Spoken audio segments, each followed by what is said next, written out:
You're listening to the Cricket Podcast. Hello, everyone, and welcome to the Cricket Podcast, where we have an unbelievable day of Test cricket to discuss. It will be quite a short episode because Ross was late.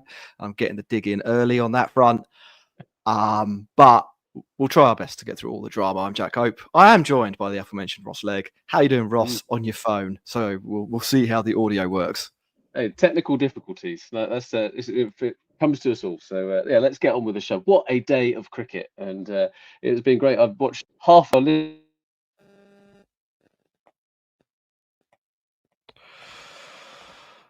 Are you muted or am I muted? If anyone is in the chat that can confirm whether or not they can hear Ross, that'd be good. Otherwise, it's just me. Look, in the interim, I'll quickly get through the main points. We are currently 13 subscribers shy of 17,000 on YouTube. So if you are watching, be one of those 13 people. Get us up to that number. It's a big landmark, and we want to get there. Also, head to the show notes for things like our Patreon, patreon.com/thecricketpod. Our socials are on there too, and a couple of other links to various other schemes and sponsors that we want to connect you with. I will summarise the day's play. Ross, I still can't hear you, so I'm sure it's working, isn't it? Oh yeah, I can hear you now. Yeah, you're good. Yeah. You're good. I'll summarise the day's play real quick, and then we'll get to some talking points. We didn't do a show from the first 3 days, but I can. That's really easy to summarise. It was really boring, and they both got the same number of runs. Then at the end of day 3, there was like a bit of handbags over who knows what, really. The king of sports massages, Shubman Gill, got upset about Zach Crawley wasting a bit of time. Zach Crawley told him to shut his fucking mouth, and then told KL Rahul said to KL Rahul, "You can fuck off too." And the drama was going. So we go into the fourth day. Crawley's at the crease. Ben Duckett's there. Siraj gets the breakthrough early. Duckett goes. Ollie Pope. He can't bat in the third and fourth innings of Test matches, so he comes and goes. Zach Crawley, he somehow survives like the most epic spell from Bumrah. Like balls leaping off the surface, it going left and right. Crawley somehow survives that, and then falls into a trap that was laughable. It's not even a trap. It's not even a trap. It literally just plays the same shot and gets out the same way every time. Jaiswal had a big sign saying Crawley hit me the ball. And he was waving it above his head like someone outside a fucking Subway sandwich trying to bring in some more customers. And yeah, lo and behold, Crawley did that. Then then Brooke does a slog sweep. I don't know why. That was embarrassing. England are in the shit. Root and Stokes, they're together, the big boys, the grown men of the lineup, and they put on some runs. They get England up to 140 odd. And to be honest, it was, what was it, 150, but 154 for the fall of the fifth wicket. At 150, England are massive favourites. They're all over India on this pitch. It's going to be a real ask for India to fight back and win. But like they've done so many times in this series, they do. And on this occasion, it's Washington Sundar, believe it or not, Ross, who does the damage. He finishes with figures of 4 for 22 from his 12 overs. Well done, Washy. What a day out. What a day out. Yeah. England collapse basically to 192. They lose 6 for 40, 6 for 38. India, it's an easy chase, to be honest. They need 193 for a famous victory at Lords, a second win in a row at Lords. But that's not how things have played out. Jaiswal, I don't know if he was rushed by Jofra. I don't know if he's a little bit on edge when Jofra bowls. Plays a terrible shot. KL Rahul, he's dropped. England think the chance is gone. But then Brydon Cast breaks through. He breaks through again. He gets near. He gets Gill. And then last ball of the day, Ben Stokes cleans up Akashdeep, the night watchman. India are 58 for 4. They still need 135 runs. Ross, let's start with the question, what's going to happen next? Let's start with the future. Unbelievable drama. And now we're at this point. Who's going to win? I think India are still probably going to win this Test match. I think that King Legend being dropped by Wokes, which was a eminently catchable caught and bowled, I thought, and it was all quite disappointing, really. I think that is the key. If they can't get KL Rahul out in the first couple of overs tomorrow, then I think the game is done. Like, he is almost purpose built for these kind of positions. He can bat time, and he puts away the bad ball and can continuously find the boundary. I think within Rishabh Pant. They've got someone who's in a rich vein of form, and Jadeja and Sundar and Reddy I still think are capable of supporting. So by any stretch, I don't think this game is done. I still think it's in India's favour, as 130 runs isn't loads, but it is not a 80-20. I think this is kind of maybe 60% India favourites, 40% England now, kind of feels like to me, because Cast was fantastic today. Joffrey's going to come back fresh tomorrow. Stokes has bowled fantastically well. Shoaib Bashir, I don't know if he's going to bowl or not. Does it really matter that much? I'll be honest with Shoaib Bashir, maybe not. But this is perfect to go to Lord's tomorrow on a £25 ticket and enjoy what should be 3 or 4 hours cricket, and you're going to get a great result either which way. So if I was a betting man, India in the driving seat. Yeah, I completely agree with that. I would say even more strongly, though. I think it's still 70-30 India. 130 runs isn't very many runs.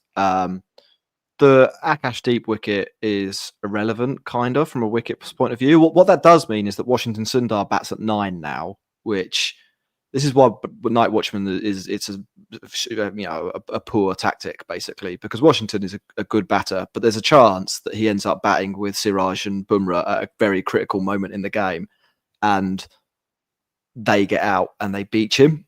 And it's not a completely pointless wicket from an England perspective. It's a great moment and so on, but I don't think it swings it massively. What it does mean is that the next day, like the pre-lunch tomorrow, I was looking at the weather for this. Like, people who watch cricket in England a lot will know that the conditions really dictate often how hard it will or won't be to bat. It was supposed to, at the beginning of the day, cloud over and be quite difficult, but now it's supposed to be fairly sunny. And I think that actually, it's weird after all the drama that we've seen. It's weird to be looking at a weather report and being like, this is probably the major factor. But if it was cloudy tomorrow, I would back England. If it's not and it's sunny, I think that India will have enough. I think KL Rahul is an excellent player. Rishabh Pant, obviously still to come. And even the ball's going to go rubbish, right? The ball was just going to go rubbish. Right. Yeah. So you got that to look forward to. Ross, where do you want to start in terms of talking points? We should probably talk maybe about England's batting. All out for 195. Some pretty poor shots along the way. Off the top of my head, Duckett, I think, played a really bad shot. Crawley, I think, played a pretty bad shot. Pope, I think you say fair enough on that one. That's a good ball. Brooke and bad shot. Brooke and Root bowled round their legs sweeping. Brooke especially, I think, he just made his point. He just hit 16 runs off an over, or 14 runs off an over. I thought there were some soft dismissals. I think had England not rallied with the ball, I think they will quite rightly be catching pelters overnight from people about how poorly they batted, how many wickets they gave away. Is that fair? I think they got tied down by actually what was a fantastic performance. I'm happy to say it, by Washington Sundar and Jadeja with the ball. They really did put the stranglehold on England, and it caused them to do silly things, I think. Yes, Duckett, and the whole Siraj thing. Siraj is fantastic. He's box office value, Jack. But Duckett, to get out in that fashion, like, Siraj walks away from that, probably with some demerit points and a fine, but you know what? Well worth it, right? Well worth it. All the team will be just like, yeah, we'll pitch in here and kind of give it to you. Zach Crawley, it was always going to happen. The disappointment is going to be with kind of Joe Root. Like, when have we really seen him get out sweeping, let alone sweeping to an off spinner? Really, No, other than what? Pretty rare. Like Ashwin maybe had him a couple of times, but it's rare that he's kind of going and doing that. And it was just, Jamie Smith was due a failure. He's been fantastic in this Test series, and he can't hit runs every single innings. But I do think it was good bowling from India. Like, take nothing away, I don't think. Like, yes, England were a bit poor, but India made that pressure happen. I thought they used Bumrah quite well. They obviously had a couple of injury scares with Akash Deep, but the spin bowling today that they did was absolutely spot on. So well bowled Washington Sundar, well bowled Ravi Jadeja. Yeah, I think you probably have to say that. I thought India's bowling performance in general was, excellent. I thought they were really unlucky, to be honest, in the first hour of play, not to have England 3 down. And I think that's why, if you're looking at this with your England hat on, I think there are 2 points when England were really on top. One of them was when Brooke and Root were batting together, and they've got the score up to 90 for 3 before lunch. And you're thinking, if you're 100 for 3 at lunch, bearing in mind how well India have bowled, you've massively got out of jail. You've just got some momentum. You're going to have an afternoon to,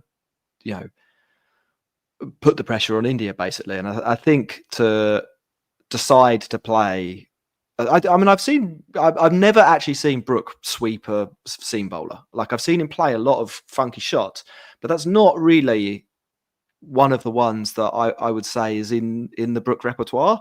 So I thought it was a little bit of a scrambled decision from him. And then as you say, Root to get out at 150 for 4. Again, just when England had got the momentum up again and were ahead of the game again, is unfortunate. Having said all of that, like if you were to take a longer view of it, in the run up to Root's wicket, you might argue that India had bowled well enough to get him out and had been unlucky themselves. There's fairly fine margins there. I think 195 is a poor effort from England, and a really good effort. Needed to get to at least 230. Yeah, I think it's very 230. Then I think it would be about 50-50 at this point. I think it's about a 40-run difference that England need to kind of make up with their bowling performance. 25 buys or something, or 30 buys in that. Yeah, there was. As well, right? So. Here's a question. So obviously we should probably talk about this. At the end of day 3, there's some handbags at dawn between Zach Crawley and India. I think my understanding is that England thought that Shubman Gill. Do you remember when Shubman Gill went down and had to have a massage on his back when he was fielding, and it lasted 8 minutes or something like that? Apparently, that meant that Rishabh Pant could bat it meant that KL Rahul could open the batting because KL Rahul had been off the field, and there's a certain time thing. So Shubman Gill doing that meant that KL was clear to open the batting.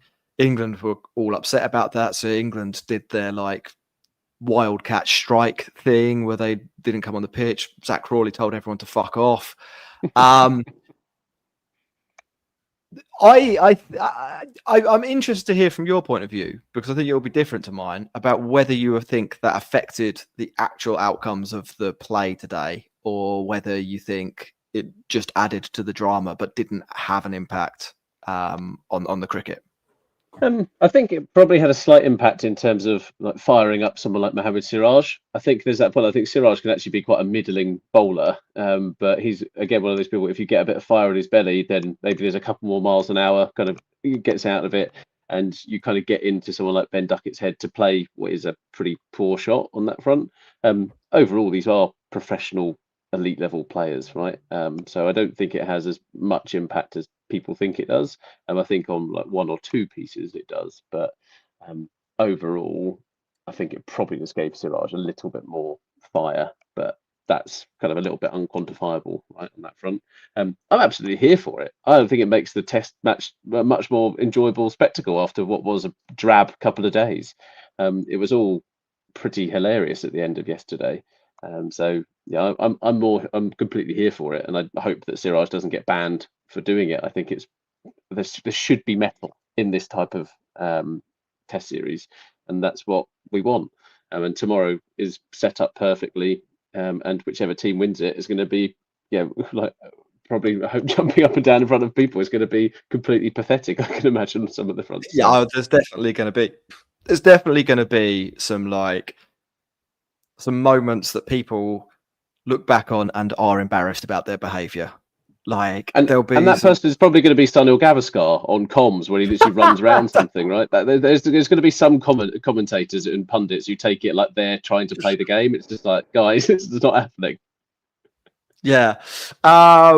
If you're in the chat, I'd be interested to hear what you think the situation is. I said 70-30 India. Ross said 60-40 India.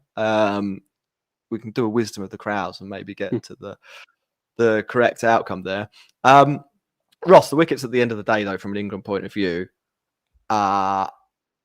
they were good. Like the last half an hour from an England, if you're an England fan, you've got to feel absolutely pumped up now. Even if you're behind the game, you like Stokes knocking over Akashdeep last ball of the game. Apparently in the ground, every time Akash blocked the ball, the India fans were going Akashdeep, Akashdeep, and then when he was bowled, all the England fans Akashdeep, Akashdeep. So there's a little bit of back and forth in the ground and stuff like that. A great half an hour is basically what I'm saying. What did you make of it? I thought the umpiring was terrible, Jack. That's what I took away from that. Okay. Yeah. I thought Paul Rival had an absolute shocker. He's given out Shubman Gill where he was nowhere near the ball. There was an LBW that was umpire's call, which probably should have been given out, actually. I thought you got those kind of two. Like, where wrong. I thought you were going to go with this. Yeah, Paul Rival. Like, I just think, like, but within that, like, the umpire's job is to keep kind of the control of the game, keep control of the different things. England were absolutely appealing for everything. Cast thought he'd got a couple of people snicked off where he was like they were generally nowhere near the bat. And I kind of thought that it's histrionic. So it's the theatrics of it all. I was just like, I'm in for this, but there is a part where you're just like, you are supposed to be in control of this match and be professional. And I thought actually the umpires had a bit of a shocker. And so that they got caught up in the emotion of it, and I think they've been caught up in the emotion of it the entire Test match. So that's my takeaway and a slight dig at the officials. But in terms of like England, they are going to have their tails up. They are going to do it, and there's nothing worse than a night watchman, tail ender, whatever you're referring to it as, to be hanging around in the morning and they end up scoring like 20 runs in this situation. That would have been almost curtains for England. Akashdeep could have get a few lucky boundaries. So it's, as much as people will say, "Oh, it's only a tail ender," I actually think it's important that first thing tomorrow, you're going to have a fresh batsman coming up with KL Rahul at the other end. So will it be Pant coming in next? I think it will. Although there's a little bit of confusion about where and when he's allowed to bat. I didn't think there was anything up with this. I think it probably will be Pant, but somebody said to me that he might not be allowed to bat because of the injury and time off the field. That's a part of the cricketing rules I just don't care about, and so like don't come to me for answers on like who can field and when they can field and stuff like that. Like I there's other bits of cricket that I'm fascinated by and I know loads about. The rules in general, I think, are like boring as shit, and the people who talk about the rules all the time are like the worst cricket fans. It's a bit like actually, like while we're sort of going off topic a little bit, I fully agree with the over rates thing. I think like the play has been too slow. The umpire should have been on top of it a bit more. But the actual worst thing about over rates is like Sky doing a 1 hour conversation about over rates before the day's play. Like there was a fight on the pitch last night. There were players fucking swearing at each other, and instead of covering that or doing some replays, getting a lip reader in to say who was saying who to who and when, like they had Sangakkara and Stuart Broad talking about over rates and how they can speed the game up and this, that, and the other. And it's just like, I agree with that. Yeah, you want the fight. You want that stuff. You want the Fox News style on this, right? That's what you want. News cricket, yeah. Cricket is my Fox News. Like when I want to do something stupid, I watch cricket. Like I don't watch Fox News. Like that's what some people, when they want to do something stupid, they tune into Fox News and learn a load of fucking conspiracy theories and fry their brain. I put the cricket on and I watch a bunch of people who are trying too hard at a thing that they probably shouldn't try so hard at swear at each other. Like that's what I like to see.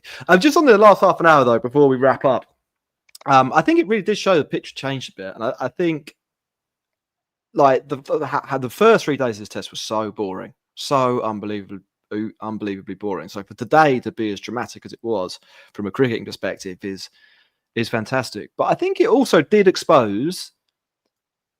We talked about how great Gill was over the first 2 tests. I think him and Karen Nair and maybe even Jaiswal a little bit were a little bit exposed when the ball is going side to side. And I think that Stokes in England, if they're smart and they want to cheat a little bit, because I think doctoring your pitch is cheating, as I've said a bunch of times, they probably should have noticed how difficult Gill found it. I mean, like Gill lasted 9 balls, and he was lucky to last 9 balls. To be honest, Karen Nair, Karen Nair's leave was an absolute shocker. Like you're not oh, seeing I mean, a worse shot. it was such a bad, so bad. The worst shot. Right? It's the worst shot of the Test match series. I think that There've would be been some bad shots. Like England, really, 2 batters, their best 2 batters bowled round their legs. You're thinking that's going to be one of the worst shots you'll ever see. Karen Nair kicking the ball off middle stump. What are you thinking? It's complete flavour. And also just like, what could you be thinking in that space? Like trying to leave it on length on a variable bounce pitch and then thinking, this might seem away. It was an absolute shocker. Chris Wokes was laughing. So that's how bad it was. Yeah. Great but, stuff. And Cast literally there, like Cast is box office, Jack. Like if people literally sit there and say, we're regardless of how good India are, and if India are the best team in the world, whatever, and you're always focusing on the Ashes. If England keep Brian Cast fit, they've got a seriously good player there. Like bowling pretty much high 80s, was touching 89 miles an hour in that final spell. Like it was fantastic to watch. It was. Ross, we're going to wrap it up there. Short show today. We'll be back tomorrow night with some more cricket chat. The conclusion of the Test match is going to be a thriller. So make sure you click that like and subscribe button on whichever platform you're listening or watching on so that you can join us. Have a good one.